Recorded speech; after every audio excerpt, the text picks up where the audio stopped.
कि finally what he is going to do now. और इस प्रेस कॉन्फ्रेंस को शुरू करने के पहले जिस बैनर के नीचे जिस पार्टी के अनाउंसमेंट के साथ आप सभी के बीच में आ रहे हैं, मैं सबको रिक्वेस्ट करूंगा कि पहले अपने उस ब्रांड को, अपने नाम को सर हमारे साथ अनावरण करके शेयर करें। उसके बाद आइए सर।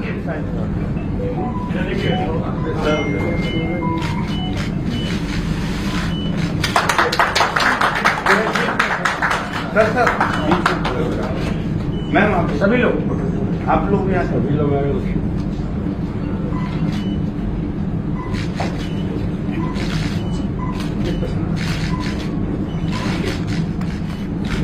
अभी मैंने जो राजनीति के एक निर्णय यहाँ पे आप लोगों के साथ साझा किया है, मेरे पार्टी का नाम जो होगा, जो एक मैंने राजनीतिक पार्टी, हमने जो एक राजनीतिक पार्टी गठन की, उसका नाम हिंद सेना है।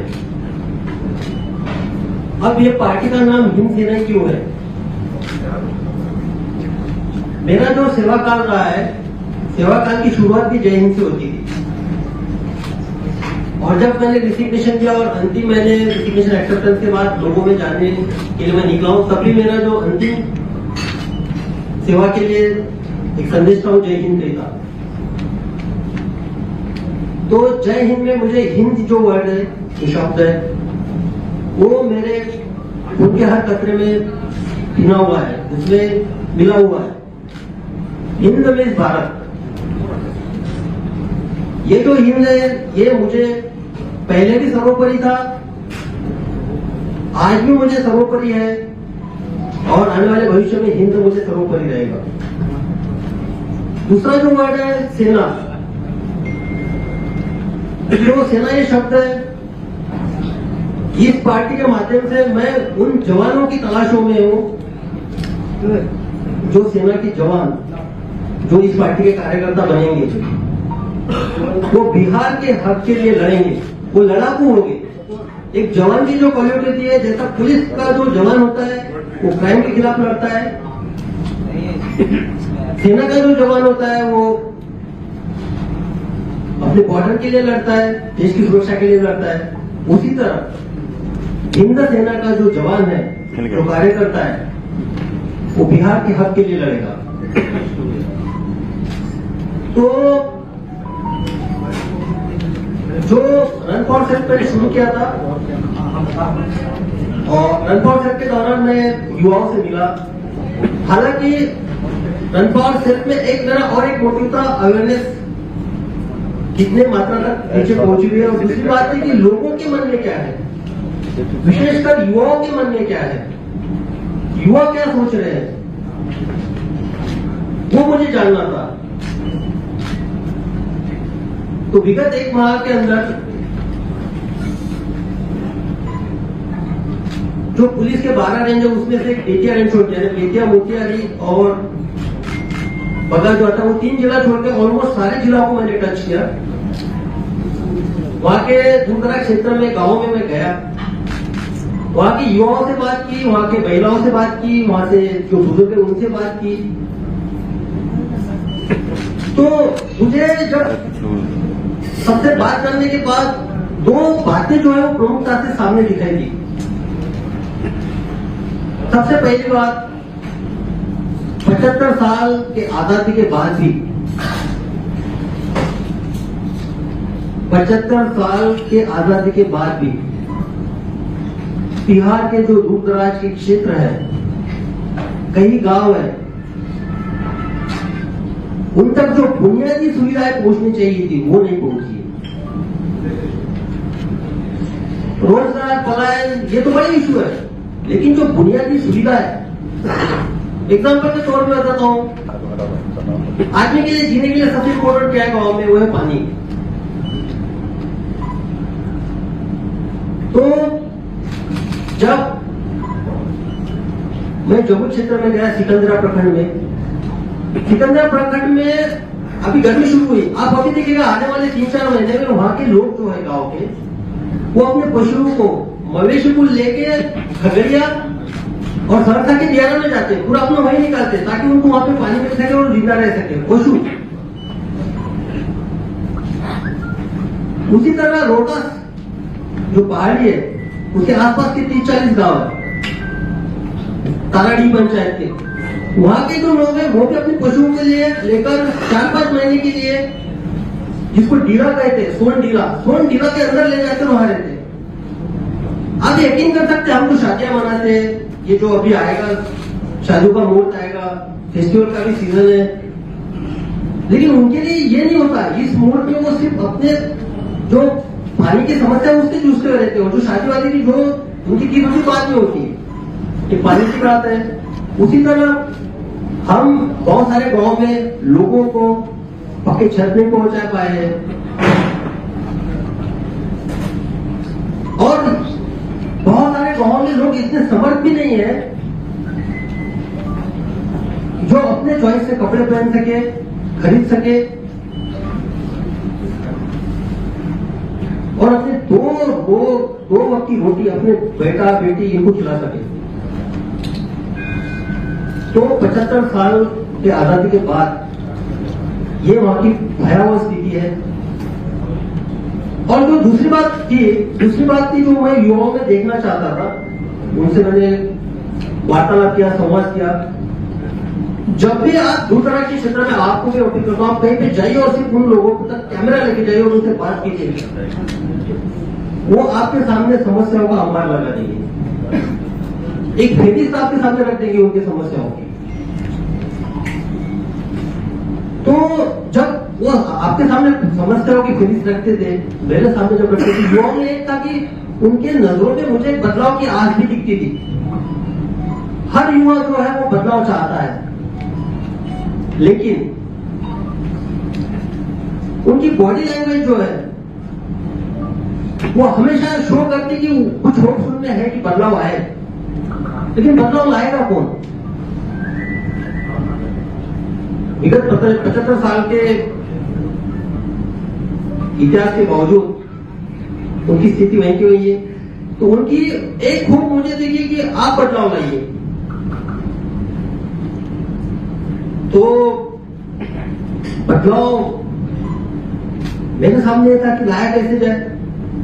एक मेरे सामने एक प्रयोजन था कि मैं समाज सेवा के माध्यम से इनमें बदलाव की कोशिश करूं। लेकिन सारा एनालिसिस करने के बाद मैंने ये पाया कि लोकतंत्र ने, जो एक खूबसूरत हथियार है, लोकतंत्र ने वो व्यवस्था बना के रखी कि जो मूलभूत सुविधाएं हैं, जो उनकी समस्या है, उनसे निजात पा सके जनप्रतिनिधियों के माध्यम से। उन लोगों को अपना जनप्रतिनिधि नियुक्त करने का, चुनाव के बदौलत उनको नियुक्त करने का उनको अधिकार दिया है। तो जब मैंने ये पाया कि इनमें जो बदलाव ला सकता है एक लोकतंत्र के माध्यम से, इन्हीं में से युवाओं को बिहार की दशा और दिशा सुधारने के लिए नेतृत्व के तौर पे, जनप्रतिनिधियों के तौर पे क्यों न लाया जाए, तब मैंने निर्णय लिया इन युवाओं के लिए हम एक माध्यम बन सकते हैं, एक राजनीतिक विकल्प के तौर पर माध्यम बन सकते हैं। जब मैंने ये सोचा और अमल लाने की कोशिश की, तो मेरे सामने बहुत सारे राजनीतिक दल के विकल्प थे। मैं यह बता देना चाहता हूं कि बहुत लोगों ने मुझे अप्रोच भी किया, किसी ने राज्यसभा का ऑफर किया, किसी ने आने वाले समय में मंत्री बनाएंगे इस तरह से बातें की।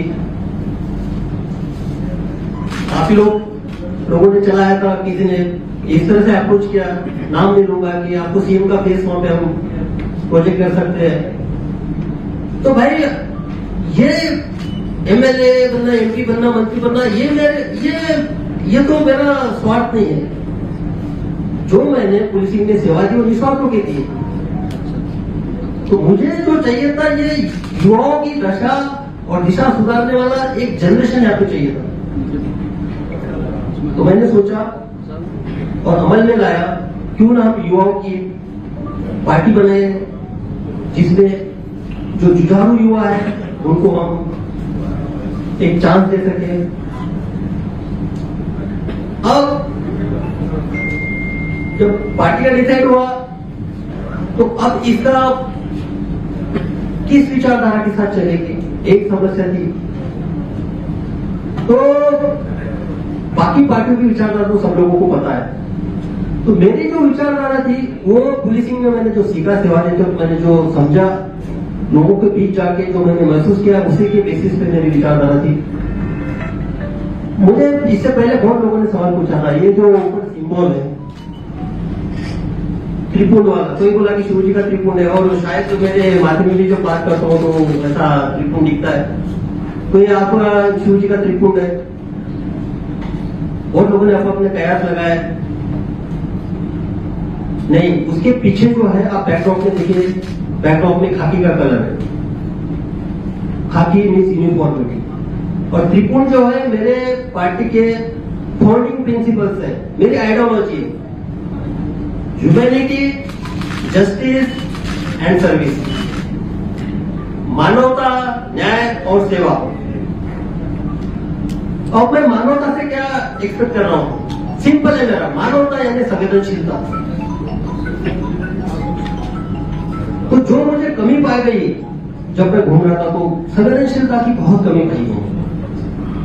लोग मानवता के तौर पे किसी को यहाँ पे मान नहीं रहे। तो एक एग्जांपल के तौर पे मैं बताता हूँ कि मैं संवेदनशीलता किस बात में खोज रहा हूँ, किस तरह से मेरी पार्टी की संवेदनशीलता हो। मैं अररिया में एसपी था, एक महिला आती है,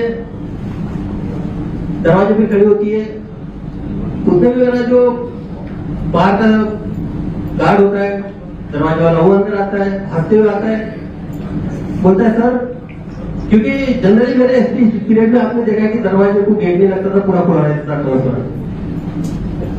तो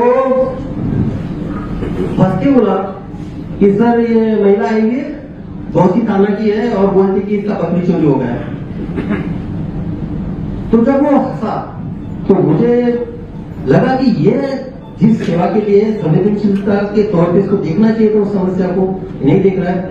मैंने तुरंत उस सिपाही को वहां पे निलंबित किया, वो महिलाओं को बुलाया, और वो महिला की जो समस्या है बकरी चोरी की, उसका पति बाहर रिक्शा चलाता है दिल्ली में, बहुत ही थाना का मामला।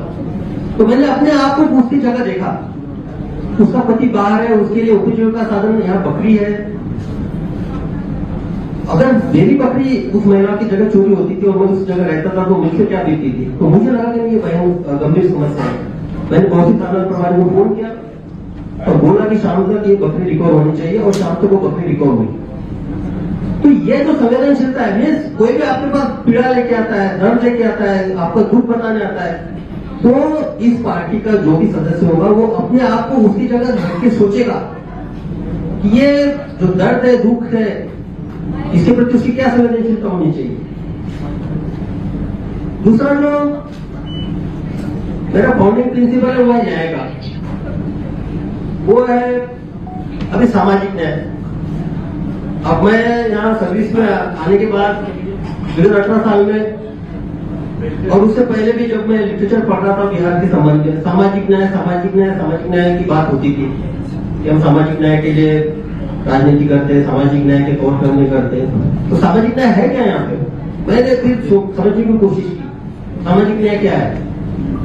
सामाजिक न्याय यहाँ पे जात जात जात जात जात जात जात जात जात, सामाजिक न्याय यानी जात, अगला पिछड़ा, अगला में भी भूमिहार का नेता, राजपूत का नेता, वैश्य का नेता, पिछड़ा में यादव का नेता, फिर पिछड़ा में अति पिछड़ा, उसमें कुर्मी का नेता, कुशवाहा का नेता, दलित में भी पासवान का नेता, फिर महादलित में मुशर का नेता और मल्ला का नेता, जात के बेसिस पे नेते। ठीक, मेरा एक सामाजिक न्याय, ठीक है, आप जात पे नेते। एक सिंपल, मैं हर जहां पे क्षेत्र में गया गांव में, मैंने एक सवाल किया वहां के लोगों से कि आपके क्षेत्र में विगत 5 साल में आपने विधायक को कितने बार देखा है? 99% जो दूर दराज के क्षेत्र है उनका कहना था कि हमने 5 साल में एक बार विधायक को देखा नहीं। जो 1% का वो था इलेक्शन का समय, जो हेलीपैड लैंडिंग होता था, प्रचार के लिए आते थे, अपनी जात की अस्मिता को जागते थे कि वही जात के ठेकेदार है, और उसके बाद इलेक्शन होने के बाद पूरा हेलीकॉप्टर लैंडिंग के साथ दूसरी जगह। तो सामाजिक न्याय भाई ये कैसे होगा? मैं एक सिंपल बात बताऊं, मैंने पुलिसिंग में देखा है, आप सब लोग को पता है, बिहार में हत्याएं 27 से 3000 तक, 2700 to 3000, 3000 तक हत्याएं साल में होती है। उसमें से अप्रोक्सीमेटली जो डाटा है वो शो करता है कि 57% हत्या है, 57% हत्या है वो लैंड डिस्प्यूट में होती है। तो लैंड डिस्प्यूट में जो हत्या होती है तो वो होती है करीबन 1500-1600 साल में, यानी महीने में कितना? महीनों में 120, महीने में 120 मीन्स पर डे कितना? 4, यानी प्रति 6 घंटा के बाद एक हत्या। तो हत्या क्या लैंड डिस्प्यूट में इतनी हत्या क्यों होती है? लैंड रिफॉर्म करने वाला सबसे पहला स्टेट जो था 1950 में बिहार था। तो भाई लैंड रिफॉर्म में ऐसे कानून बनाने वाला स्टेट है, तो हत्या क्यों होती है? ये इसलिए होती है कि ये जो लोग आम आदमी है वो न्याय उनको कहां मिलेगा ये सोचता है। जो मेरा दूसरा जो फाउंडिंग प्रिंसिपल न्याय, तो जो कमजोर होता है उनको लगता है कि मुझे व्यवस्था से न्याय नहीं मिलेगा, सिस्टम से मुझे न्याय नहीं मिलेगा, तो हथियार अपना उठा लेता है और अपना अपराध कर बैठता है। ये कम है, लेकिन बहुत सारे लोग जो है अपने आप को समझते हैं कि न्याय मेरे जेब में है, कानून मेरी जेब में है, मैं हथियार उठाऊंगा, किसी को ठोक दूंगा, मार दूंगा तो मेरा कुछ बिगाड़ने वाला नहीं है, ज्यादा से ज्यादा कुछ दिन के अंदर जाऊंगा, बाहर में और रहूंगा और दबंग ऐसे रहूंगा। तो भाई इसे न्याय क्या अपेक्षा करते हो? तो मेरे जो पार्टी का न्याय का कंसेप्ट है वो ये है कि जो कमजोर है उसको महसूस होना चाहिए कि हमारे साथ न्याय होगा, व्यवस्था हमारे साथ न्याय करेगी, और जो दबंग है जिनको लगता है कि न्याय उनकी जेब में है, और मैंने पुलिसिंग में किया है, मैंने किसी का नहीं सुना है, जब सच की बात आती, सत्य की बात आती है तो मैं स्ट्रांगली स्टैंड ले रहा हूं। सब लोगों ने देखा है, ना किसी व्यवस्था में ऊपर से फोन आने वाले को सुना है, ना कुछ किया। जो मुझे लगा है कि न्याय के लिए जरूरी तो वो किया है। जो दबंग है, जो न्याय उनको लगता है कि उनकी जेब में, उनको भी सबक सिखाने का ताकत इस पार्टी के माध्यम से हम रखने वाले हैं। और तीसरा है सेवा। तो मेरे जो बैच में पहले था इंडियन पुलिस सर्विस, तो मैंने सबसे पहले बोला था कि मेरे लिए सेवा ही सबसे इंपॉर्टेंट है, वो निस्वार्थ सेवा। मैंने कभी अपने आप को एएसपी नहीं समझा, ना एसपी समझा, डीआईजी समझा, आईजी समझा, मैंने अपने आप को सेवक समझा है। इसीलिए खुल के लोग आते जो खुल के अपनी समस्याएं बता देते हैं। तो जो एक निस्वार्थ सेवा भाव की जो भावना है, जो संवेदनशीलता की भावना है, वो मुझे सेवा के अंतर्गत अपेक्षित है। आप तो लोकतंत्र ने खूबसूरत ये किया है कि भाई जन सेवा के लिए आपको जनप्रतिनिधि चुनाव नियुक्त करने पड़ेंगे, चयनित करने पड़ेंगे। चयनित करने के बाद आप क्या करते हो? 3 सेशन होते हैं। अरे आप भू क्षेत्र की समस्या तो रोको, या तो कोई जनप्रतिनिधि बन जाता है तो अपने आप को एकदम समझता है कि हम राजा के तौर पे होंगे और ये इनके 5 साल के बाद हम बात करेंगे लोगों से, तो वो नहीं चलेगा। अगर जनप्रतिनिधि यहाँ पे आता है तो उसको सेवा भाव से आना पड़ेगा, निःस्वार्थ सेवा भाव से आना पड़ेगा, निस्वार्थ सेवा भाव से आना पड़ेगा। और इस पार्टी में जो भी जुड़ना चाहता है, भी जो भी जुड़ेंगे, उनको ये 3 प्रिंसिपल पे खड़ा उतरना पड़ेगा, उनको एक्सेप्ट करना पड़ेगा: मानवता, न्याय और सेवा। अब आप बोल रहे हो कि भाई यहाँ पे इतनी सारी समस्या है, तो आप क्या करोगे, क्या कर सकते हो, और आपने पॉलिटिकल पार्टी का रास्ता क्यों चुना है? मैं एक सिंपल एग्जांपल कोट करता हूँ, मेरा कंक्लूड करता हूँ, फिर आप लोगों को सवाल होगा। आप सब बोलते हैं कि यहाँ पलायन की समस्या है, रोजगार की समस्या है, आप लोग कवर करते हैं, यहाँ इंडस्ट्री नहीं है। मैं इससे बोलूंगा नहीं। इंडस्ट्रियलाइजेशन का देखिए, इंडस्ट्री के लिए लैंड चाहिए, फाइनेंस चाहिए, कैपिटल चाहिए, स्किल लेबर चाहिए। उसके लिए सरकार ने बीआरडा भी बनाया है, इंटर सबवेंशन स्कीम की सेंट्रल गवर्नमेंट की, उसके अंदर भी बहुत सारे प्लान का बोला गया है। तो सच्चे आप लोग सब जानते हैं क्या हुआ है क्या नहीं हुआ है। मैं ये नहीं बोलने जा रहा हूँ कि कोई बड़ा प्लान यहाँ पे आए, उसके लिए इनिशिएटिव हो, लेकिन पास से पहले उसके प्रति तो आप संवेदनशीलता दिखाइए। मैं भागलपुर में गया था, भागलपुर में बुनकर है, सिल्क सिटी के नाम से जाना जाता है भागलपुर। हमारा एक पारंपरिक और सामर्थ्यशाली इतिहास है सिल्क इंडस्ट्री के साथ। तो वहां बुनकर के पास लैंड की बात आती है, तो लैंड का उनको लैंड की जरूरत नहीं है। उन्होंने जब हैंडलूम से पावर लूम पे किया तो उन्होंने बेचारों पावर लूम अपने घर में लगाया, अपनी बेड की जगह, अपनी किचन की जगह लगाए उन्होंने पावर। फाइनेंस, तो फाइनेंस उन्होंने अपने गुट बना के उन्होंने फाइनेंस अवेलेबल किया अपने बैंक से। और स्किल लेबर, वो स्किल तो है उनके पास, सालों साल से वो स्किल है उनके पास। तो आपके पास स्किल लेबर है वहां पे, आपको लैंड देनी नहीं है, वहां पे फाइनेंस उन्होंने खुद खड़ा कर रखा है। उस इंडस्ट्री पे direct indirect forward backward linkage पकड़ के 1.5 से 2 लाख डिपेंडेंट है भागलपुर में। तो आपने उसके प्रति क्या किया है, क्या संवेदनशीलता है आपकी? आप जरा पूछिए, पावर लूम बंद है और उससे इलेक्ट्रिसिटी का बिल 4 लाख 5 लाख ऐसे आ रहा है। रॉ मटेरियल के बारे में कोई पॉलिसी नहीं है, स्टोरेज के बारे में कोई पॉलिसी नहीं है। अरे भाई उसको रिवाइव तो कीजिए आप, बाकी इंडस्ट्री तो लगाएंगे, लेकिन जो आपके पास है जिसमें आप रोजगार जनरेट कर सकते हो, जिसके माध्यम से आप वहां के स्किल लेबर का पलायन रोक सकते हो, वो तो चीजें अपने पास जो है वो तो कीजिए। तो बस मेरा यही सब कुछ कहना था। आज पार्टी का अनाउंसमेंट किया है, मेरा क्षेत्र में घूमना अभी खुले तौर पे रहेगा।